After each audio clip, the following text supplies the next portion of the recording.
তো আসলে বিজয় উদযাপন করলাম, এত নাচাগানা করলাম। এই সরকার তো আসলে আমাদের সরকার না।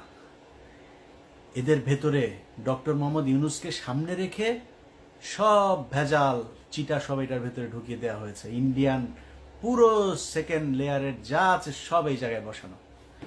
ডক্টর মোহাম্মদ ইউনূস চাইলেও কিছু করতে পারে না। এখন ডক্টর মোহাম্মদ ইউনূসের সামনে রাস্তা একটাই আছে, উনি যে কোনো দিন শুনবেন যে উনি চলে গিয়েছে দেশ থেকে।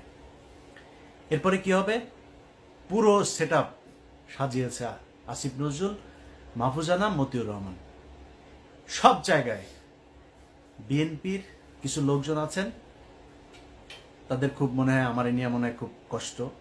কিছু মানে আমি ঢালাওভাবে বিএনপি জামাতকে নিয়ে ঢালাওভাবে কথা বলার মতো স্পর্ধা আমি দেখাইতে পারবো না। এই দলের মানুষ আমাকে প্রচণ্ড ভালোবাসেন, আমাকে প্রচণ্ড শ্রদ্ধা করেন, তাদের নিজেদের মানুষ মনে করেন।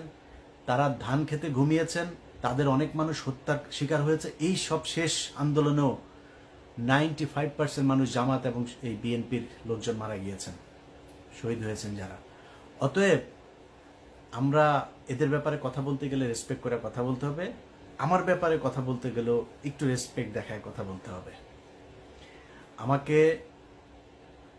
বলা হয়েছে যে জামাতের একটা গতকালকে একটা প্রতিবাদ জানিয়েছে আমার একটা বক্তব্যে। সেই বক্তব্য হচ্ছে, আমি বলেছি জামাতের যে নায়েবে আমির আছেন ওই যে তাহের সাহেব, এই তাহের হচ্ছে রয়্যাল লোক।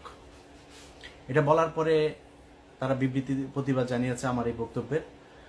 আমি এটাকে খুব পজিটিভলি নিয়েছি, কারণ জামাত একটা সংগঠন, তাদের সাংগঠনিক একটা পদক্ষেপ থাকবে, এটা কোনো ব্যাপার না। আমি ওনাদের ওই ফেসবুক পেজেও জামাত ইসলামের যে পেজ আছে সেখানে গিয়ে জামাতের লোকজনেরও বক্তব্য দেখেছি, কমেন্ট দেখেছি। আমার কাছে খারাপ লাগে নাই। ওনারা মানে খুবই বন্ধুসুলভ আচরণ করেছেন।